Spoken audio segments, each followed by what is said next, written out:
acordaros de firmar. La hoja de firmas ya tiene vuestro nombre y apellido, no hay que ponerlo a mano, ¿vale? Hemos hecho ya las hojas y lo hemos matriculado por defecto, porque no, como no lo hacéis por conducto reglamentario.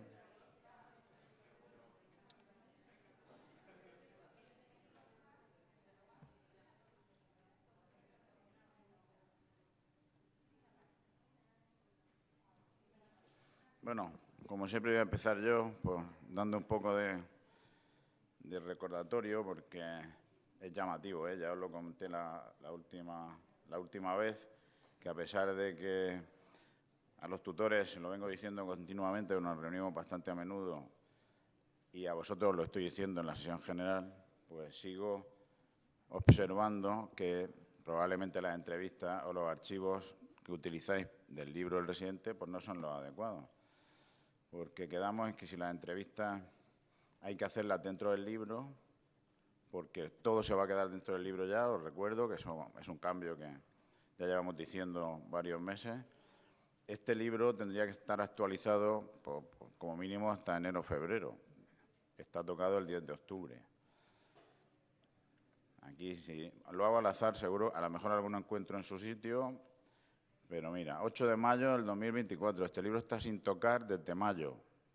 Luego nos quejamos de que este libro es una caquita porque tenemos que, en 15 días que nuestro tutor nos presiona para tener la nota evaluativa del año, pues tenemos que rellenar todo lo que hemos hecho, las días de vacaciones, las comunicaciones, las sesiones en las que he participado.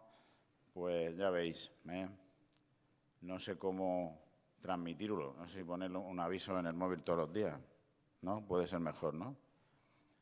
Pues nada, yo, como os digo, seguiré insistiendo. En teoría, os he resumido al máximo el trabajo. No tenéis que tener archivos en ningún otro sitio, los tenéis en la nube, no tenéis que tener copias en vuestro ordenador. Este libro es muy fácil trabajable dentro del aplicativo, porque alguien me puede decir, no, es que si trabajo en este formato online hay cosas que no puedo hacer. El libro del residente es bastante plano, no estamos metiendo ni vídeos, ni imágenes interactivas, ni cosas de esas raras. Entonces, por ejemplo, aquí tenéis otro tocado de la evaluación de junio y no se ha hecho nada más. Antes, el año pasado, cuando estábamos haciendo las entrevistas fuera, pues de vez en cuando aparecía una entrevista por aquí, separada del libro. Y os recuerdo que el libro es vuestro garante de evaluación. Es una de las herramientas que tiene que tener el tutor, que algunos no lo saben, pero es así. Y que, en teoría, tiene que estar hecho desde primero a los últimos años de residencia. Cada uno son 4 o 5 años, pero todo tiene que estar ahí y todas las entrevistas, ¿vale? Como hay alguno que todavía es de la antigua época, aunque están a punto ya de terminar su residencia, pues ellos habrán vivido una época quizá diferente, pero los que sois el uno alrededor, esto hay que mejorarlo, ¿eh?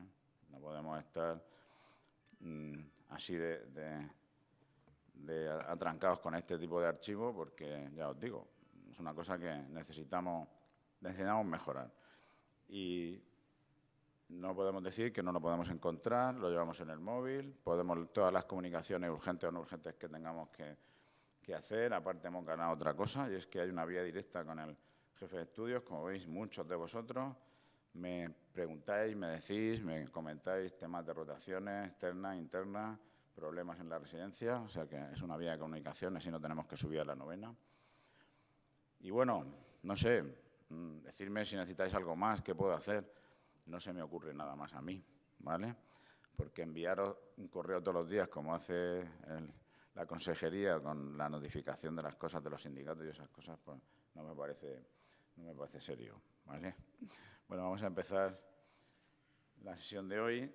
Tenemos una incidencia, que es que Marina Sánchez, por un tema de agenda, no puede estar aquí.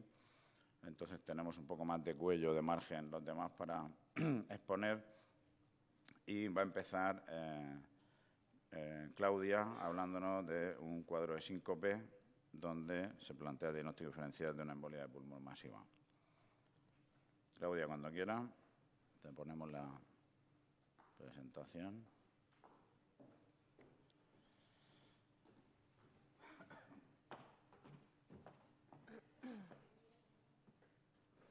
¿Empiezo? Sí.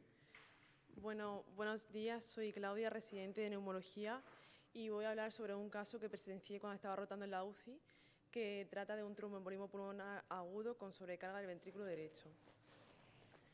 Consiste en una mujer de 33 años que consulta por un cuadro de síncope. Como antecedentes personales de interés, pues la paciente padece migraña, toma anticonceptivos orales, es obesa y cuenta en la semana previa a la consulta una situación de reposo absoluto por un esguince de tobillo.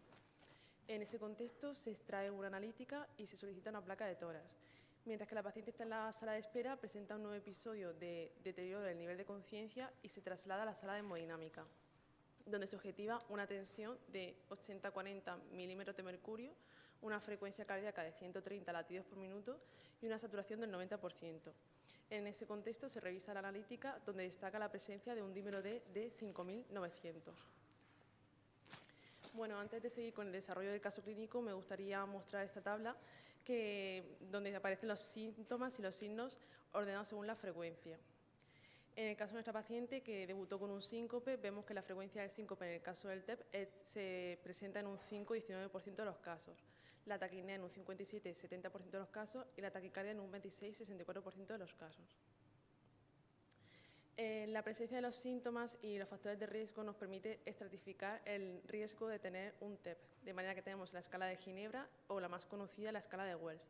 En función de los síntomas y de los factores de riesgo, si la probabilidad de tener un TEP es moderada, estaría indicado realizar primero una determinación analítica con dímero D, y si la probabilidad es alta, habría que realizar primero una prueba de imagen, siendo el gold estándar un angiotac. Volviendo al caso clínico, ante la situación de gravedad se avisa a la UCI que realiza ecografía a pie de cama, donde objetiva una cinesia generalizada del ventrículo derecho y dilatación de las cavidades derechas.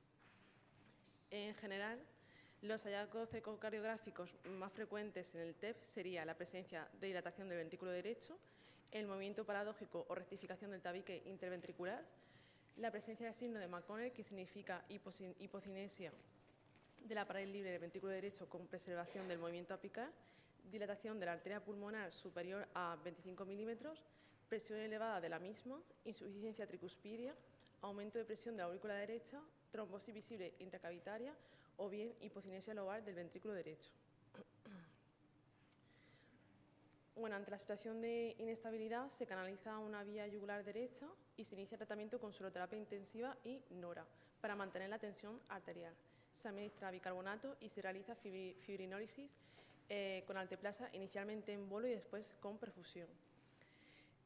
A la derecha tenemos un algoritmo que he extraído de la Guía Española de Cardiología, que muestra lo que es el plan de actuación en el caso de TEP de alto riesgo, que sería aquel que se acompaña con shock o hipotensión. En el caso de nuestra paciente se realizó directamente una ecocardiografía a pie de cama, donde se objetivó los datos de sobrecarga del ventrículo derecho, y dado que la paciente estaba muy inestable, no se realizó un TAC de confirmación, sino que directamente se optó por la fibrinólisis. Este sería el algoritmo de actuación en el caso de estabilidad hemodinámica, donde, como he comentado anteriormente, si la sospecha es baja o moderada, primero habría que realizar una analítica, y en el caso de que la sospecha fuese alta, directamente habría que realizar un angiotac. Una vez que la paciente estaba relativamente estable, se realizó el angiotac, donde se objetivaba los defectos de represión a nivel de las arterias principales y de las ramas lobares, dilatación de las cavidades derechas, rectificación del tabique interventricular y aumento del diámetro de la arteria pulmonar, así como consideraciones sugerentes de infartos pulmonares. Posteriormente fue posible retirar la NORA a las pocas horas porque mantenía tensiones, y durante la hospitalización se realizó una ecografía de miembros inferiores donde descartaba la presencia de trombosis venosa profunda. Se realizó una ecocardiografía que mostraba normalización de los parámetros alterados que he descrito previamente. Se continuó con enoxaparina, dosis anticoagulantes, y en el TAC de control a los 6 meses se objetivaba una resolución completa de las lesiones que he descrito. Y ya está. Muy bien, muy bien. ¿Verdad? Bueno, ¿qué os parece? La verdad es que esta, como sabéis, es una de las patologías más frecuentes que todo el mundo sospecha cuando un enfermo tiene disnea. Como habéis visto en la tabla, pues siempre está la disnea como causa, pero hay que recordar que los casos más graves y los casos más preocupantes son los que debutan con síncope, que no es muy frecuente, y lo que me llama la atención es que esta señora estaba en la sala de espera cuando tiene el segundo cuadro clínico, con lo que decir que el triaje inicial para esta paciente, con este signo guía tan tremendo, pues filtró mal. porque ya cuando llaman a la UCI y el enfermo se pone malo de nuevo, ya teníamos la troponina y el dímero D, que ya veis que son otros de los factores que también nos pueden ayudar al diagnóstico. Muy bien, ¿algún comentario? ¿Alguno quiera aportar algo sobre algún tratamiento de la embolia de pulmón vivido en primera persona? Venga, Carmen, vamos a poner tu caso.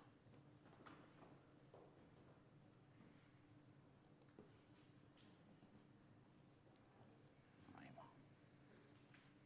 Adelante. Buenos días a todos. Yo soy Carmen Miquel, residente de oftalmología, y voy a poner un caso titulado Varón con pérdida de agudeza visual. Nos llega por urgencias un varón de 28 años con visión borrosa y fotosias en ambos ojos desde hace una semana. A la exploración nos encontramos con una agudeza visual de 0,8 en el ojo derecho y de 0,7 en el ojo izquierdo. La presión intraocular era normal en ambos ojos y el polo anterior también normal. Al realizar la exploración del fondo de ojo, lo que nos llama la atención es que a nivel periférico en la retina vemos placas ateromatosas en las arteriolas medias y algunas zonas de hemorragias aisladas. Ante la sospecha de isquemia, pedimos una angiografía fluoresceínica. Lo que nos llama aquí la atención es algunas zonas donde vemos, no sé si funciona, pero bueno, donde vemos... Lo puedes utilizar. El botón rojo ahí lo tienes. Pues aquí vemos zonas de hiperfluorescencia en la pared arterial y en la periferia nos llama la atención estos stops vasculares y retraso en el llenado arterial, lo cual confirma obstrucciones de las ramas arteriales retinianas en ambos ojos. Al indagar un poquito en la historia clínica, el paciente nos cuenta cefaleas y vértigo, síntomas que inicialmente no nos contó porque lo había atribuido al estrés, y también una hipoacusia neurosensorial que estaba a estudio por otorrinolaringología. Ante la sospecha del síndrome de Susak, solicitamos una resonancia magnética. En la resonancia magnética nos cuentan los radiólogos que hay una lesión hiperintensa a nivel del esplenio del cuerpo calloso, tanto en T2 como en FLER, y que restringe a la difusión en la secuencia ADC, lo cual nos hace pensar en una lesión isquémica dentro de un proceso vasculítico, y llegamos a la conclusión de que se trata de un síndrome de Susak. Fue descrito por primera vez por el doctor John Susak en 1979, que es una rara microangiopatía autoinmunitaria que se caracteriza por una encefalopatía, pérdida auditiva y una enfermedad vasoclusiva retiniana. Esta enfermedad predomina en mujeres jóvenes con una relación 3-2, especialmente entre 20 y 40 años. Solo el 13% de los pacientes presentan la tríada completa al inicio. Las oclusiones de ramas arteriales retinianas suelen ser el primer indicador de este síndrome.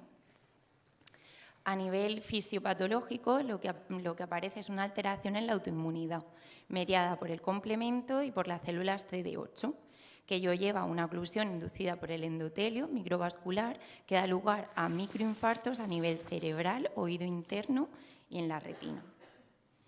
Haciendo una revisión bibliográfica encontramos este artículo que hace una aproximación a nivel de tratamiento, que sería, una vez que nos encontramos este síndrome, iniciamos tratamiento con bolos de metilprednisolona, 1 gramo día, y seguidamente de un descenso de corticoides con prednisolona oral. A nivel oftalmológico, pues prevenir nuevas oclusiones arteriales y neovascularización con panfotocoagulación, como aquí vemos en esta imagen, y con inyecciones de anti-VEG a nivel intravítrea.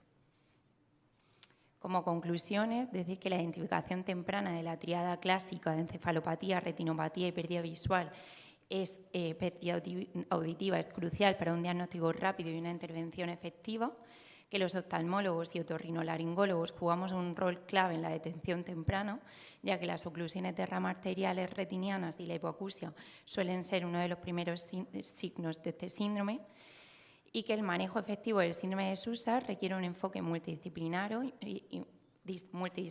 involucrando además a neurología y radiología para evitar complicaciones y mejorar el pronóstico del paciente. Muchas gracias a todos. Espera. ¿Alguna pregunta? Probablemente pregunta de 1000 del año que viene, ¿no? Vamos así, puede ser. Oye, una cosa. El síntoma debe ser un síntoma poco expresivo, ¿no?, de estos pacientes, porque ¿cómo describía la hipoacusia o cómo describía esa parte de visión? Porque son localizaciones muy concretas, ¿no?, de isquemia en la retina. ¿Eso cómo lo cuenta el paciente? Pues a nivel oftalmológico el paciente contaba como destellos de luces a nivel periférico, aparte de esa disminución de visión, que tampoco era muy acusada. Que era subjetiva, ¿no? Porque era a lo mejor que en algún momento había parte del campo que no veía bien, ¿verdad? Sí. O sea, que realmente ceguera aguda, así como...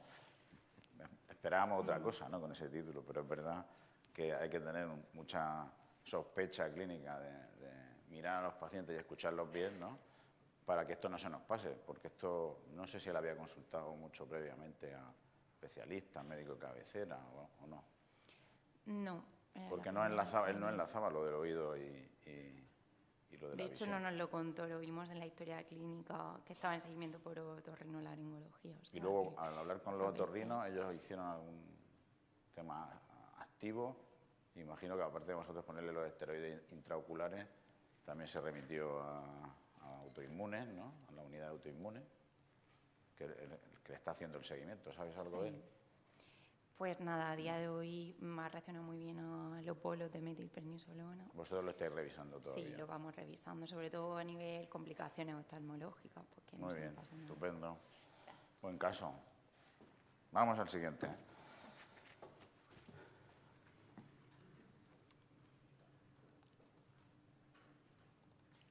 Bueno, un tema que me gusta a mí mucho particularmente, porque es verdad que es muy de experto. Aquí tenemos uno de los expertos del futuro de este manejo, y que probablemente todos tenemos que saber dónde están nuestras limitaciones, que es lo que quiero que la mayoría de vosotros coja.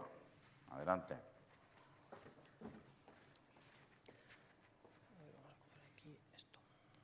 Bueno, buenos días a todos. Me llamo Gonzalo Rubio, soy R4 de anestesia de este hospital y os venía a presentar un caso y una sesión en general, pues, de manejo de vía aérea difícil, de abordaje, de previsión. El caso clínico es, bueno, pues es un hombre para el que nos consulta cirugía general por un cuadro de abdomen agudo, que quieren hacer una laparotomía exploradora.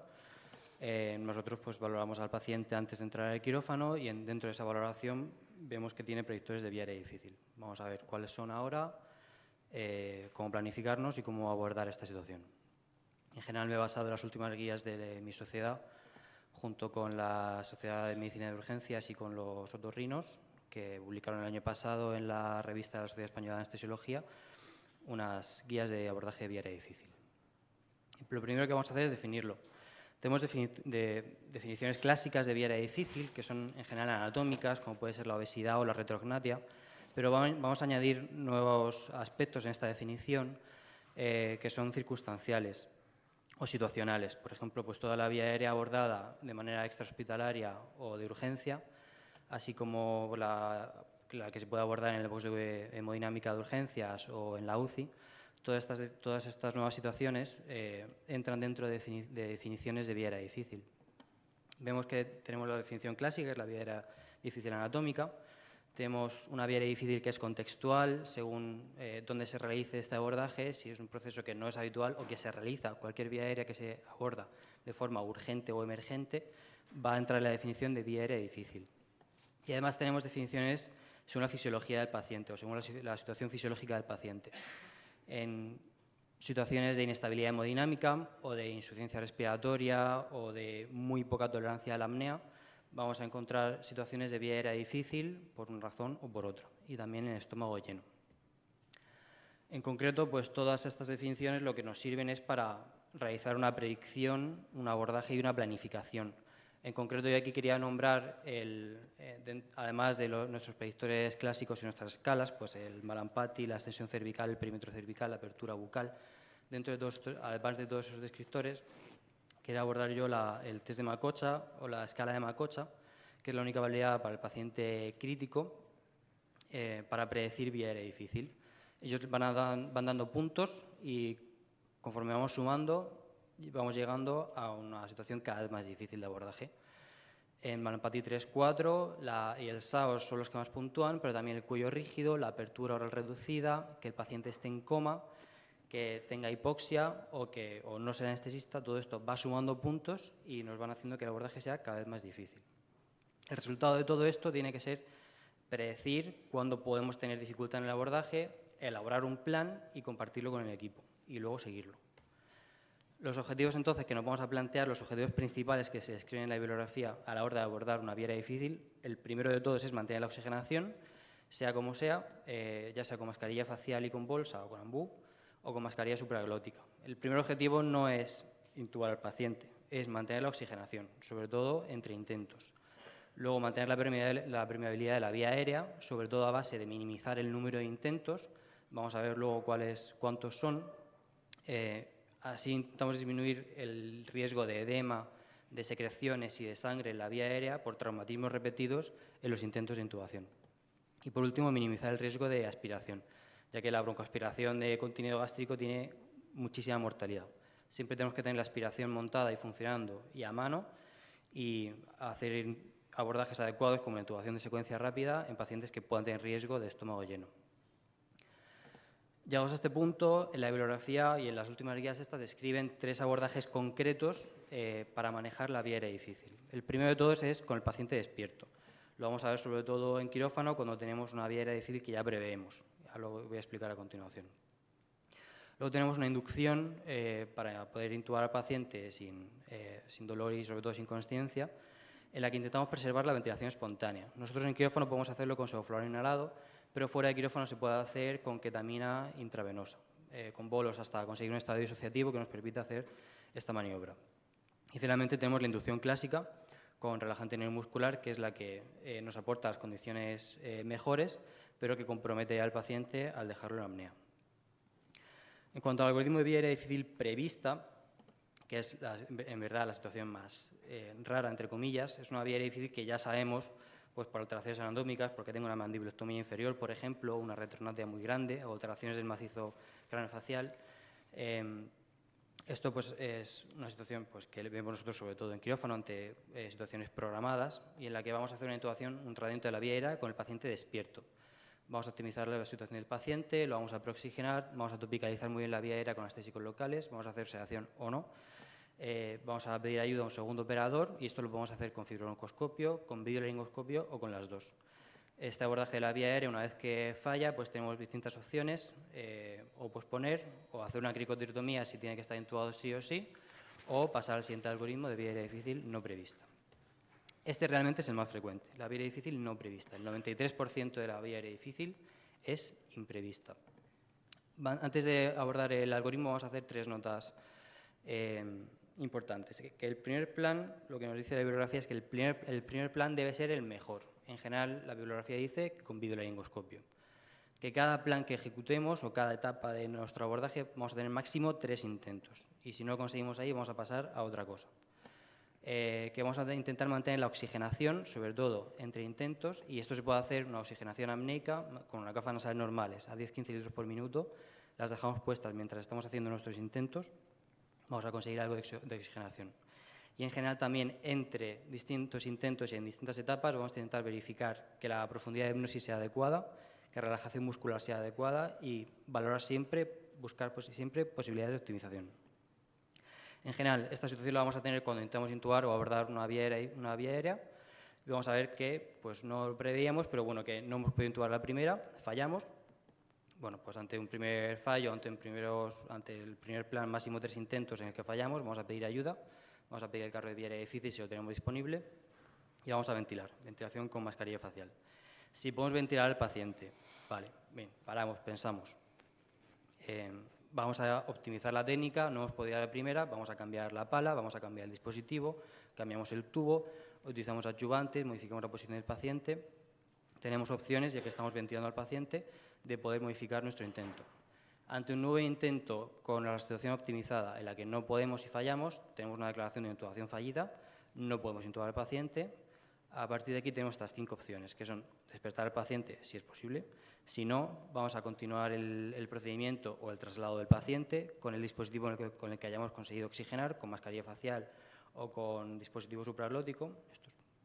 Vamos a intubar a través del dispositivo supraglótico, vamos a pedir más ayuda si está disponible y vamos a hacer o tráqueo o crico si mientras tengamos oxigenado al paciente, pues por ejemplo en la UCI, si hay que intubarlo sí o sí, no tenemos otro abordaje, oxigenamos al paciente con mascarilla supraglótica y hacemos la crico o la tráqueo.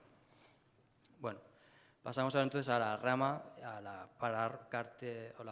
la zona roja del algoritmo, es en la que intentamos intubar, intentamos ventilar después de no haber podido y no conseguimos ventilar al paciente. Aquí ya empezamos a encontrarnos en situación de dificultad, de verdadera dificultad. Si no hemos conseguido ventilar con mascarilla facial, vamos a intentar poner un dispositivo supraglótico, que muchas veces nos salva en esta ventilación. Pasamos a poder oxigenar al paciente, pasamos a la parte amarilla del algoritmo y ya tenemos más opciones. Si no conseguimos ventilar al paciente con dispositivo supraglótico, estamos ya en una situación en la que no podemos intubar, no podemos oxigenar.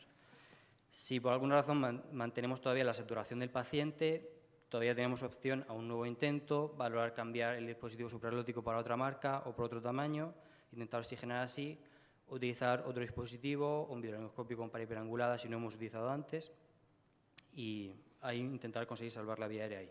Si no, y el paciente se desatura, en general nos dicen por debajo de 90, es decir, temprano, para lo que estamos acostumbrados a veces, pues tendremos que valorar la cricotirotomía. En general, abogan en las últimas guías por valorarla pronto, antes de que el paciente se muera o esté negro.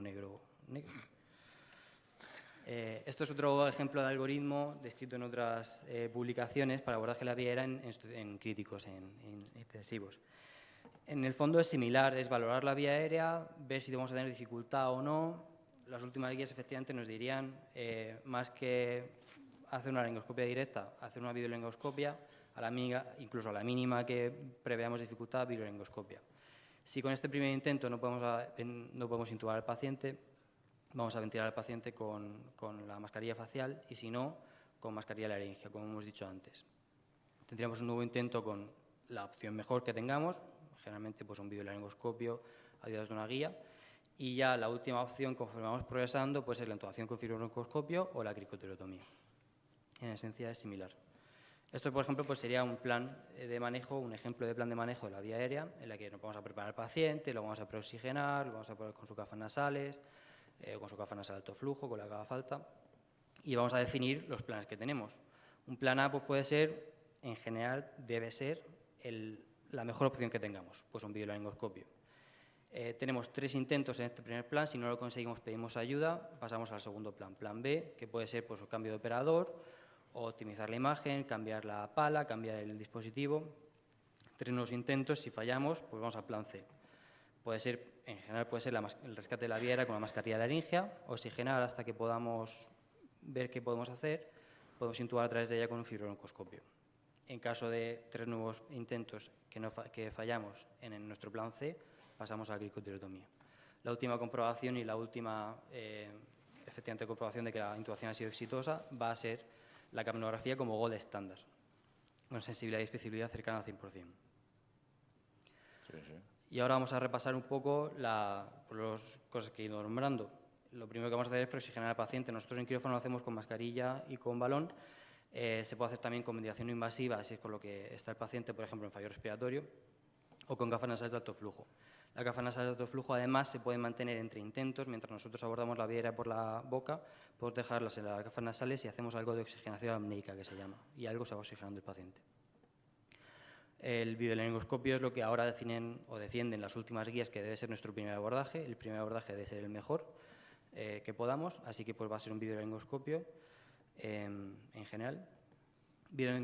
Quería reseñar que el videolaringoscopio tenemos la opción de tener palas hiperanguladas, que son las diseñadas para vía aérea difícil. Estas palas tienen una inclinación mucho mayor a la pala convencional de Macintosh y por eso siempre va a ser obligatorio con este videolaringoscopio hiperangulado tener un tubo hiperangulado con el mismo ángulo que la pala.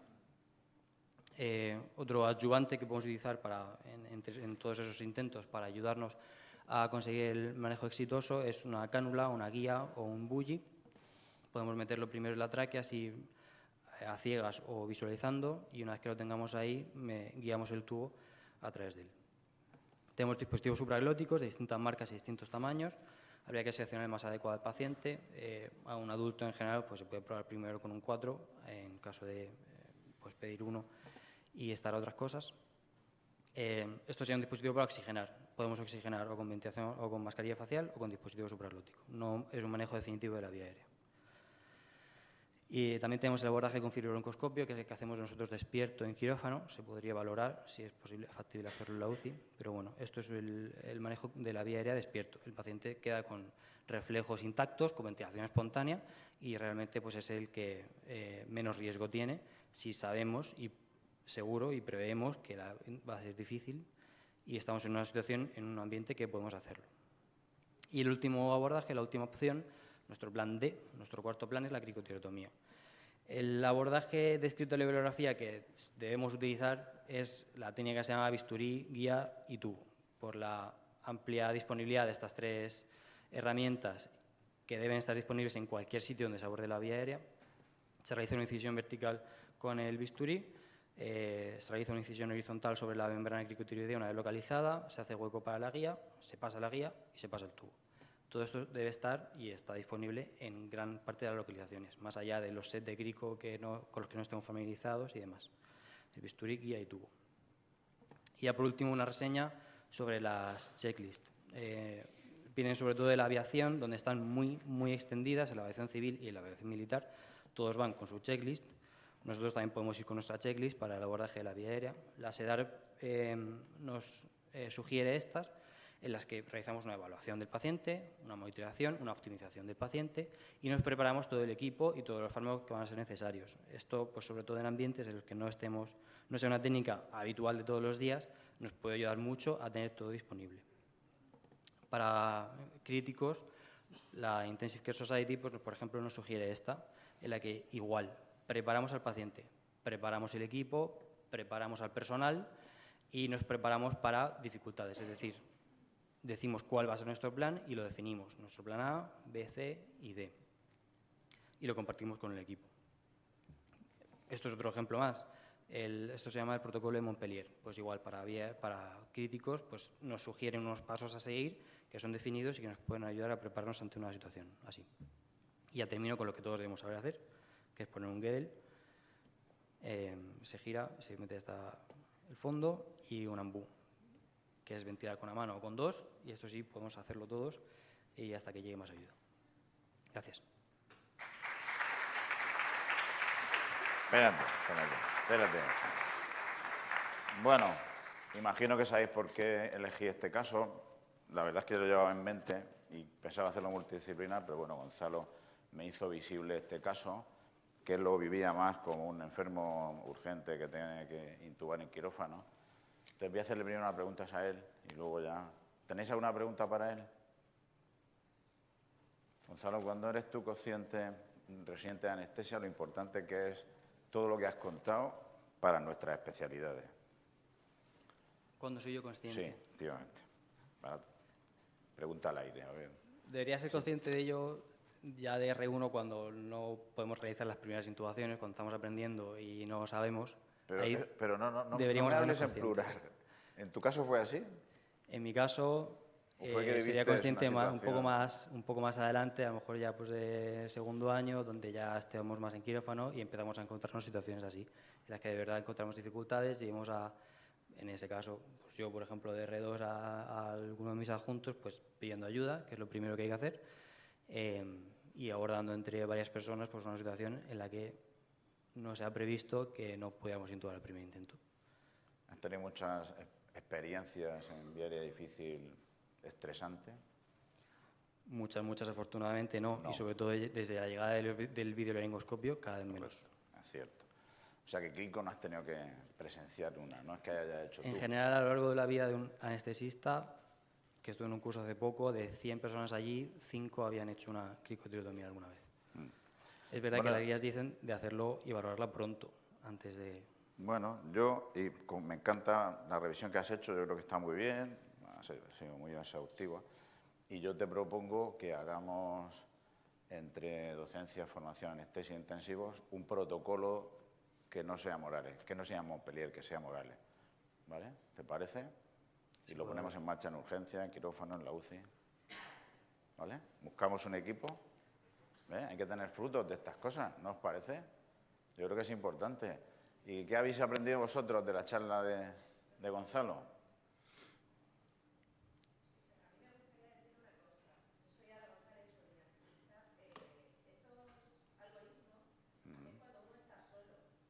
Sí, sí.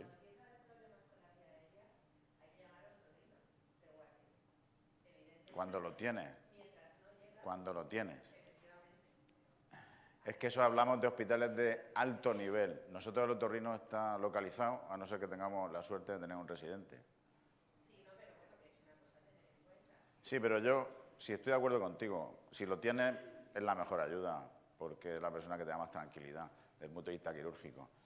Pero en teoría lo importante para mí de esto es tener claro que toda la emergencia es vía aérea difícil y que hay que pedir ayuda pronto y tener todo el equipo y, como él dice, lo he dicho varias veces, transmitir a tu equipo tu incertidumbre y todos tus planes para que cuando llegue el momento puedas hacer algo por el paciente. Si no, como sabéis, la hipoxia mata rápidamente, ¿no? Entonces, bueno, genial. Pues trabajamos, ¿vale? Venga, muchas gracias. Bueno, ahora pasamos a la mesa de incidente crítico y vamos a tener dos. Uno importante, que es el tema de los errores transfusionales, como sé, son muy frecuentes, pero no ha podido venir Marina. Entonces vamos a ver qué nos cuenta Patricia de una experiencia que tuvo en urgencias y a veces que no nos damos cuenta lo que hacemos o lo que decimos en público o en privado sin darnos cuenta. Bueno, buenos días, yo soy Patricia Cuenca, soy la R2 de endocrino y lo que ha dicho Párraga, voy a comentar un caso que se titula Cuidado con lo que hablamos y dónde lo hablamos. El caso ocurrió hace unos meses en una guardia de camas de urgencias. No tengo el número de historia del paciente, pero bueno, tampoco es tan relevante para lo que voy a contar. El hombre era un paciente de unos 70, unos 80 años que tenía una enfermedad hematológica, que ya no estaba en tratamiento activo, estaba en tratamiento paliativo y además el hombre pues tenía una hepatopatía que condicionaba unas varices esofágicas. El hombre viene a urgencias acompañado de sus dos hijas y bueno, contaba malestar general, un pico de fiebre y el hombre pasa a camas de urgencias donde estábamos nosotras. Y ahí, estando en camas de urgencias, tiene un episodio de hematemesis franca. El hombre se inestabiliza y pues nosotras contactamos con el endoscopista de guardia porque consideramos que aunque el paciente pues, estaba en tratamiento paliativo, tenía una situación relativamente estable en su casa y que estaba indicada la gastroscopia, porque el paciente pues, estaba inestable. Entonces, contactamos con el endoscopista y dice que sí, que le hace la gastroscopia, pero como el paciente estaba inestable y dado la complejidad de pues que la va a hacer en el quirófano con sedación con anestesista. Entonces, a las camas de urgencias viene el anestesista a valorar al paciente y, bueno, cuando valora al paciente, el anestesista, a su juicio, la gastroscopia no estaba indicada porque pues para él era un paciente que debíamos optar por un tratamiento más de limitación del esfuerzo terapéutico por la situación que tenía el paciente, estar ya en paliativos y supongo que pues, valoró otras cosas, ¿no? Y a su juicio pues no estaba indicada la gastroscopia.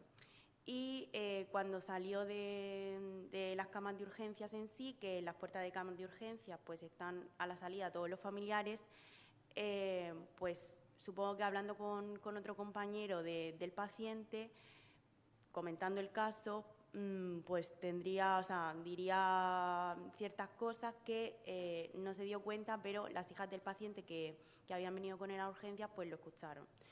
Entonces nosotras, después, las hijas nos hacen saber que han oído pues esas palabras y estaban bastante pues disgustadas. Yo no estaba ahí, no sé exactamente lo que dijo el anestesista, pero eso. Entonces, pues reflexionar sobre cómo hablamos de los pacientes, lo que hablamos de los pacientes. Está claro que no comentamos igual un caso cuando creemos que lo hacemos en privado con nuestros compañeros, que obviamente cuando nos referimos a la familia tenemos que ser mucho más cuidadosos, ¿no? Y lo somos, pero que cuando estamos en el hospital, pues muchas veces creemos que no nos oyen y sí que nos oyen, y no necesariamente tiene que ser a lo mejor la familia del paciente, sino otra gente que a lo mejor luego se lo puede decir a los familiares del paciente. Entonces, que tenemos que ser cuidadosos con estas cosas porque la familia pues lo puede oír, y ya no porque nosotros tengamos problemas, sino porque pues al final pues hay que ser cuidadosos. Y bueno, básicamente lo que he comentado son las reflexiones que yo saco de este caso, que en muchas ocasiones las conversaciones sobre los pacientes son escuchadas por los familiares de estos y que nosotros no nos damos cuenta.